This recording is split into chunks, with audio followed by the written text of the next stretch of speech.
Good? Okay. So we're going to try and do a blog without getting the sun in your eyes. Actually, a vlog. A vlog. Okay. And we're talking about? So we are sitting at the sea. Maybe you can hear the sea. And we're talking about the wisdom of nature. And we started talking about, what was it that we got to? The salt. The seaweeds. The seaweeds. So Alexander said, do you know that seaweeds don't have roots? They have... Holdfast. And holdfasts are like roots, but they only function as holds on the rock. I think my question was related to the fact that we talked about osmosis. Yeah. And then I said to you, so does that mean that seaweeds are saltier than salt water and that's how they get water into them? Mm-hmm.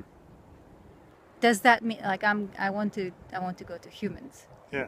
And I'm wondering if that means that humans need to be something more than their, what would you consider the water? Society? Family? Well, their environment. So, if you're going to draw people to yourself, you need to be more intense in some way. Yeah, more intense than what's around you. Yes, so that you could osmosify yes. other people toward you. Or if you're going to attract any kind of good, special things to yourself, not just people. So if you want to achieve something, Yeah. which most people do in some way, you've got to be special in some way, yeah? Yeah. So how do fish drink? In the same way? I guess so. You've got the gills thing. That's for air. That's for oxygen. But But I maybe think they it's kind don't of need to processing. drink. Do they even need to drink Yeah, fish? I guess they do. Because they're in the water. So maybe you don't need to drink if you're A fish. a fish, or if you're a human, you don't need to attract. You can just be. Ah. So maybe there's two ways to go about it. Oh, okay, there's probably more than two ways to go about it, but maybe there's two ways we can see to go about it right now. Yes. One is to be more of something or another, and therefore have other people come to you for it and nourish you. Yes. Because you have a lot of something and they nourish you in their own way. Or you can just be contented. Right? Because if you're a fish and you don't need to drink, then you're just going around the sea and not really needing anything to come to you, or not need, you're fine. Well, You're fine. You're content. Some people are like that. Some people attract the good things by being content and allowing things to grow, and other people say, I'm going to be special and stand out and do and attract something. Yeah, you could even unique. say that about money. You could even say that people who are really rich get richer simply because they have. Well, does it work? Does it work? I don't know if that. Tell me. So we talked about being salty and then getting water into you to dissipate. Dissipate? To, what do you call it? Whatever. I don't know. No, what do you call it when something becomes less intense? When something, like if something is too salty, you add more water, it becomes less salty. Dilute. Yes, exactly. So if we're talking about seaweeds being very salty, and because they're very salty, it gives them the opportunity to get water into them and dilute the saltiness. Then that doesn't work with rich getting richer. You would want the rich to get rid of their wealth, or to get something to use that, like they would use their wealth to dilute it. Yes. So that works with idea that wealth comes from having a purpose and a reason for doing something with that money. So not necessarily money. For example, I do theta healing, Yeah. right? And so I have this thing. I have this Yeah. thing that I can do, and I can do a lot of it. Mhm. And if I'm stuck with it, then it ends up being useless. Yeah. And it's almost as though it dies if I don't use it. Yes. That part of me kind of becomes less and less useful and gets forgotten. Whereas if I actually spread it and use it and go about giving it to people, then I feel more nourished. Well, I was talking with Adi about resources, and we were saying there's 3 kinds of resources. Adi is another person that we know. Yes. So the resources, there are some resources that are limited, and the more you use them, the less you have. So if money is the classic example, but if there's only a certain amount of money, and if somebody takes more than somebody else, then somebody else has less. Okay. Yeah? So it's a limited resource, and you kind of want to share it in a reasonably fair way so that everybody has enough. Mm-hmm. But then you have resources that there are a lot of, and it's hard to use up. It's enormous quantities of knowledge out there on the internet, for example. Mm-hmm. How can you possibly ever get to the end of that fountain of knowledge? Okay. With those things, you kind of want to share it fairly generously and have lots available. But then the third thing is a resource that actually gets bigger the more you share it. Okay. So the more you love, the more love there is. The more you share joy, the more joyous you get. And so in these things we actually want to encourage as much as possible. So, you know, I hear you and I think to myself, second and third options sounded really real to me. Whereas first option sounded just unreal. Just doesn't sound realistic. About money? Yeah, because money, what is it? It's just energy. Okay. Can you actually run out of energy? Is it actually a limited thing? It's okay, not. let's give something that is limited. Is there? That's my question. Well, the classic thing that's always been limited is the amount of land that people live on. One person decides they're going to take over this country and rule this country and own all of this land, then other people can't have as much. Yeah, okay, I get that. So then you get crowdedness. And you get crowdedness in one place, and and you get. So if we have people have. So in other words, treating let's call it the world rather than one piece of land. Let's think of the globe. Yeah. So if we treat the globe as a unit that is finite. Yeah.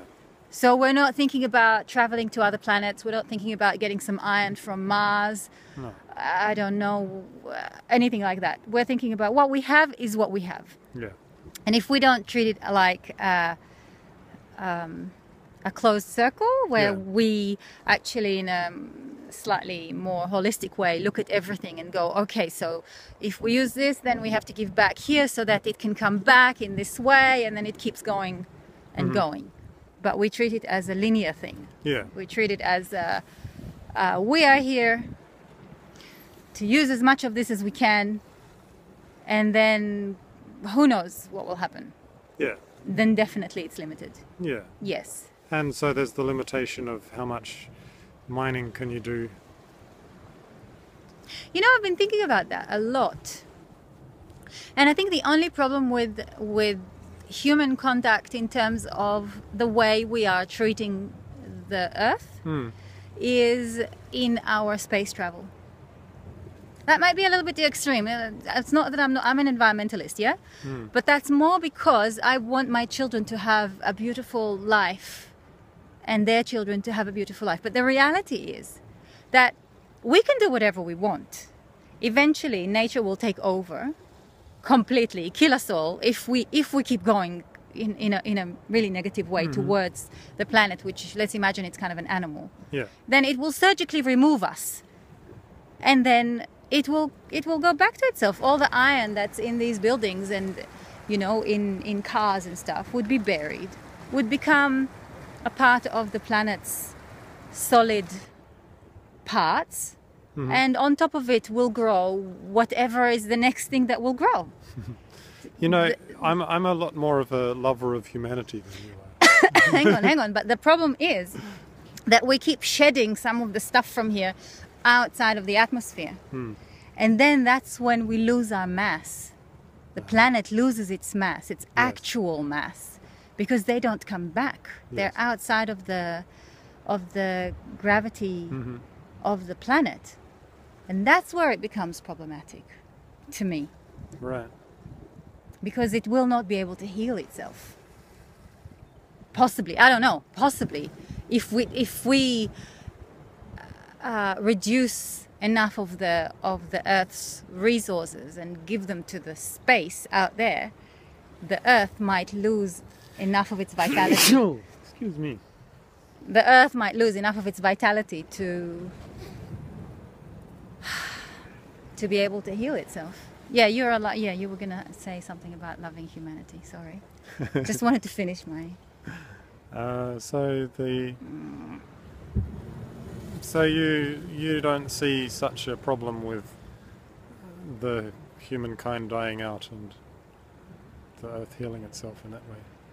I would really like to see the humankind coming to some beautiful way of living here on the Earth rather than dying out and being replaced by something else. So that's very presumptuous.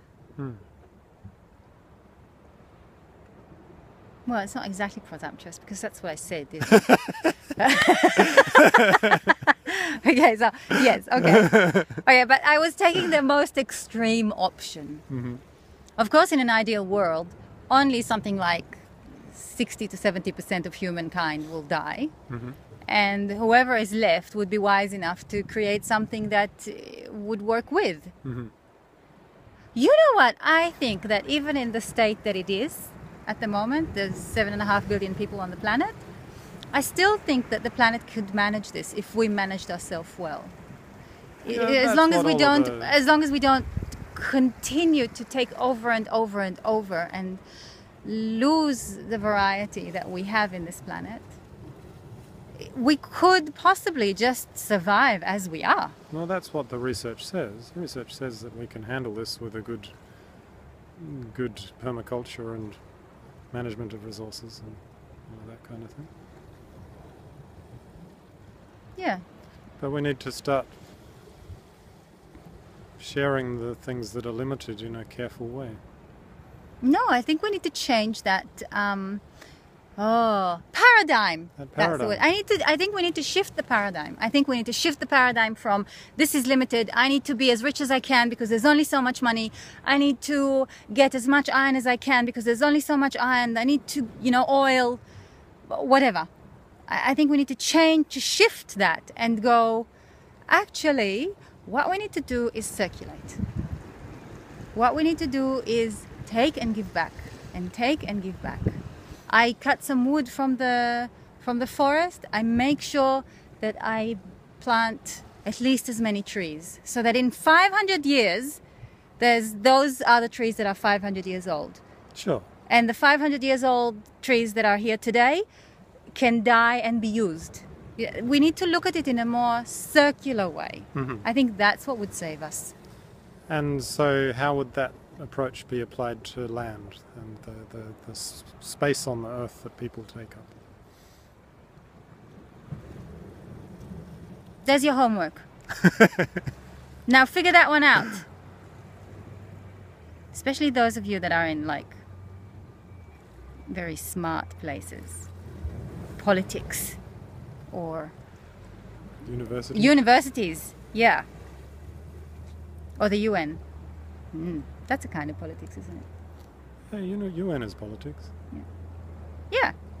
But I think it's the politicians are not normally the ones that figure out the answers. They're just the ones who have to make them happen. Well, those of you who have the wisdom to figure out that answer. What was the question? How do we circulate the resources of land, of the space Land of land? resources. How do we treat that as a circle? Oh, you know what? I think we can do that in the next video too, because I think we've got some answers to it as well. We've gone on a bit long today. I guess you have to stay tuned. Same bat time, same bat channel. Say what? Yeah, nobody seems to know this anymore. This is what they used to say at the end of Batman. Stay tuned. Next week, same bat time, same bat channel. Oh. Well, not many bats here. No. So... Fish channel. No. No, you can't see the fish, but the fish are in there. Stay tuned for our next vlog episode. Whenever, wherever it happens. No bats.